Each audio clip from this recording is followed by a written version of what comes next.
साथियों नमस्कार, आप देख रहे हैं नेशन जनमंच बलराम कुमार के साथ। और इस वक्त हम कुकही में हैं। कुकही में राम जी थे और उनका देहांत हो गया था पिछले दिनों। आज जो है यहाँ शोक सभा का कार्यक्रम हुआ, बौद्ध पत्ती से शोक सभा मनाया गया और परिजन लोग हैं, सगे संबंधी लोग हैं, हम इन लोगों से बात करेंगे। सबसे पहले हम राकेश जी से बात करेंगे। राकेश सर, आपके दादाजी का यहाँ शोक सभा का कार्यक्रम किया गया, दादाजी का देहांत कब हुआ था? बहुत बहुत साधुवाद सर, आप यहाँ पर पधारे। मेरे दादाजी का जो परिनिर्माण है वो 17 तारीख को हुआ इसमें जी। और इसके बाद जो है हम लोगों ने जो अपना जो पद्धति है उसके अनुसार हम लोगों ने आज जो श्रद्धांजलि सभा रखा इसमें। तो इसी में अपने मैंने सारे जो हितनाथ थे, अपने जो जितने भी विचारधारा से लोग थे और भी जितने गाँव से थे, सारे लोगों को मैंने यहाँ पर आमंत्रित किया इस श्रद्धांजलि सभा में शरीक होने के लिए। अच्छा राकेश जी, हम जानना चाहेंगे जैसे कि आमतौर पर यहाँ जो हमारे लोग हैं जो मतलब कुरीतियों से भरा हुआ कार्यक्रम करते हैं और उस कार्यक्रम में कई तरह के जो ऐसे काम होते हैं जो अवैज्ञानिक तरीके से होते हैं और जो समाज है अंधविश्वास में जकड़ा हुआ समाज है। और आज जो लोग हैं, कुछ लोग मानववाद की ओर बढ़ रहे हैं और आपने भी जो है कार्यक्रम किया, ये जो है समानवादी पत्ती के माध्यम से किया, बौद्ध धर्म के जो सिद्धांत है उनके अनुसार किया। क्या कहेंगे उसको लेकर? हाँ बिल्कुल, ये तो मानववादी पद्धति और जो आपने कहा कि जो कुरीतियाँ समाज में है, तो हर नागरिक को एक साइंटिफिक टेम्परामेंट के तहत अपना जीवन निर्वाह करना चाहिए और उसी पद्धति के अनुसार जो वैज्ञानिक दृष्टिकोण है अपनी प्रकृति में निवास करने का, तो जो हमारे साइंटिफिक टेम्परामेंट है उसके अनुसार हम लोग सारी चीज़ों को निभाते हैं, काम करते हैं, ताकि हमारे बीच में या गलतियाँ तो होती रहती है लेकिन उन गलतियाँ कम उसको हम मिनिमाइज कर सकें। यानी ये तभी संभव है जब हम अपने अंदर साइंटिफिक टेम्परामेंट को निहित करेंगे। तो अगर हम साइंटिफिक टेम्परामेंट को निहित करेंगे तो हम में जो विचार है, विचार पद्धति है, उसका जो डिजाइनिंग है वो चेंज हो जाएगा। हम चीज़ों पर तर्क करने लगेंगे, तर्क के अनुसार सोचेंगे, उसी के अनुसार जो हमारे रीति रिवाज है हम उसमें तर्क से अपनी जो कुरीतियाँ हैं उसको निकालते हैं। तो उसी का परिणाम है कि आज हम लोग जो बाबा के श्रद्धांजलि सभा का आयोजन किए थे, तो उसी में बिल्कुल साइंटिफिक टेम्परामेंट को ध्यान में रखते हुए हम लोगों को बुलाया था कि आप यहाँ पर जो है आना जाना तो इस पृथ्वी पर लोगों का लगा रहता है, तो उसमें कैसे साइंटिफिक तरीके से, अच्छे तरीके से इस समाज में जो है कैसे एक समतामूलक समाज में निर्वाह किया जाए और समाज बनाया जाए। तो इसलिए मैंने यहाँ पर आमंत्रित किया था लोगों को। ज़्यादा कुछ परेशानी हुआ? ज़्यादा उस तरह से हुआ नहीं, क्योंकि हमारी बात को लोगों ने समझा और उन्होंने कहा कि नहीं, इस प्रकार से है तो हमें आगे बढ़ने की ज़रूरत है, समाज में एक मैसेज देने की ज़रूरत है और यूनाइट होकर हम लोगों ने इस चीज़ का आयोजन किया। इसमें से बाबा जी के साथ में एक संस्मरण होगा जो कम शब्द में हमको बता सकेंगे तो बताएं। हाँ, बिल्कुल। जो बाबा थे, हमारे जो बाबा जितने भाई लोग थे, दादाजी जो थे, ये इन लोग अच्छे तरीक़ा से खासकर डिफेंसिव जो उनके पास कैपेसिटी था उसमें निपुण थे। वो लाठी चलाना जानते थे, तलवारबाजी करना जानते थे और ये पहलवानी करते थे और ये कुश्ती, इस सब में उन लोग निपुण थे। तो मैंने उनसे लाठी चलाना भी सीखा है। और एक बार हुआ कि मैंने बचपन में जब मैं 7 या 6 में रहा होगा, तो दादी से या फिर और अगल बगल सुनते थे चाचा लोग से कि ये लोग पहलवानी करते थे अखाड़ा में, इस बगल में अखाड़ा था यहाँ पर, उन लोग सब धूल मिट्टी चढ़ाते थे ये सब। तो उसी तरह से बाबा से एक बार भिड़ गए थे वहाँ पर। तो ये जो चीज़ें हैं ना, तो बाबा ये 2-3 जो ये था क्या गिरा या स्टाइल था, उन्होंने बताया था कि आदमी को कैसे पटका जाता है, अच्छा, प्रतिद्वंदी को कैसे पटका जाता है, वो चीज़ हमें याद है। उनसे मैंने लाठी सीखा है, कुश्ती के कुछ जो गिरह जिसको बोलते हैं वो सीखा है। और इसी तरह से जो मैंने कुछ कहीं पर बाबा को मैंने कभी यहाँ पर सामने रखता था और मैं भाजता था, उनको कुर्सी पर बैठा देता था इस ग्राउंड में और मैं यहाँ पर लाठी भाजने की कोशिश करता था। तो वो बताते थे कि यहाँ पर तुम इस हाथ को ऐसे करो, पैर को इधर ले जाओ। तो ये जो चीज़ें हैं ये हमें बहुत जो चीज़ है हमारे मनोबल को बहुत बढ़ाता था ये।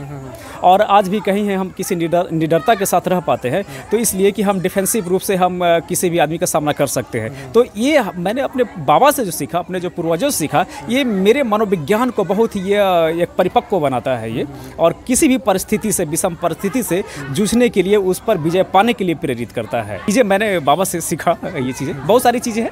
लेकिन आप इस कार्यक्रम में कैसा लगा? बहुत बहुत आपको साधुवाद सर।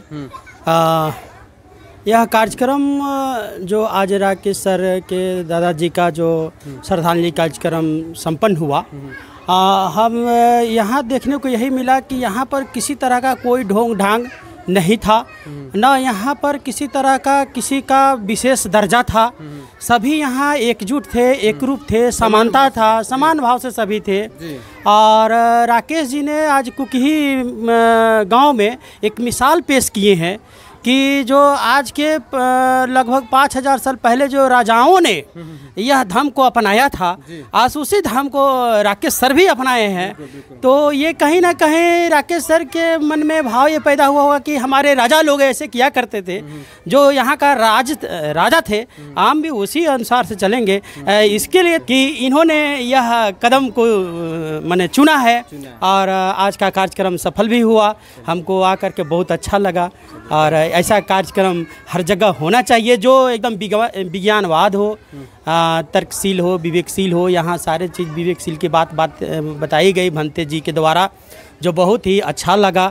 और अगर जीवन में अगर त्रिशरण अगर पंचशील को अगर हम उतार लेते हैं, जो आज भंते जी ने हम लोग को बताया है, तो हम मानते हैं कि जीवन में कभी कष्ट होगा ही नहीं, कभी हम गलत साबित होंगे ही नहीं। तो यही सब हैं बातें और हम अपनी वाणी को विराम करता हूं। सर, आपके चैनल को बहुत बहुत धन्यवाद, जो आपने यहाँ सुदूरवर्ती क्षेत्र में ला करके और आपने समाज के हित के बारे में जानना चाहा और इसका प्रसारित करना, इसीलिए आपके चैनल को बहुत बहुत धन्यवाद सर। Thank you sir. यहाँ समानता और मानवता का मिसाल पेश किया गया है। यहाँ आज जो कार्यक्रम हुआ उसको लेकर काफ़ी लोग उत्साहित थे और लोग काफ़ी उसको सराह भी रहे। हमारे साथ बौद्धाचार्य हैं। क्या नाम है सर आपका?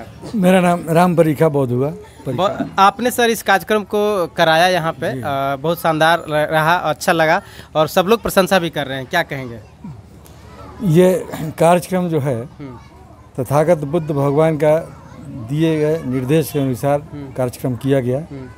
तथागत बुद्ध भगवान का जो निर्देश है कि समाज में जो सामाजिक परिवर्तन है, सांस्कृतिक परिवर्तन है, जो वैचारिक परिवर्तन है, ये होना चाहिए। ये तथागत बुद्ध भगवान का जो विचार है, ये अगर इनका विचार को, इनके बताए गए जो शील है, इनके पंचशील को यदि पालन किया जाए तो सचमुच में मानव के अंदर जो मानवता होता है, वो मानवता के सारे गुण जो हैं इसमें विद्यमान है।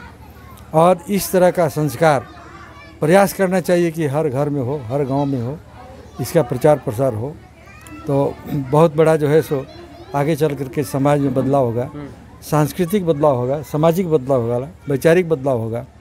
और जो हमारे समाज के जो लोग हैं, जो अंधविश्वास से पड़े हुए हैं, पाखंडवाद में पड़े हुए हैं, जो रूढ़िवाद में फंसे हुए हैं, कहते हैं कि मानव का जो मुक्ति है वह गौदान से, सिजियादान से, भूमिदान से, तो अस्थि को गंगा में स्नान कराने से होगा। तो ये सब पाखंडवाद इसमें नहीं है। ये तथागत बुद्ध भगवान का जो मार्ग है वो बहुत सही मार्ग है। ये जो है बोलते हैं कि हम किसी को जो है मुक्ति नहीं दिलाएंगे, हम मार्गदर्शक बनेंगे। मार्गदर्शक के रूप में इनका जो भी वाणी है, सारा वाणी है, उस वाणी को यदि विचार किया जाए, आत्मसात किया जाए, तो सचमुच में अभी के मानव का बहुत बड़ा कल्याण होगा।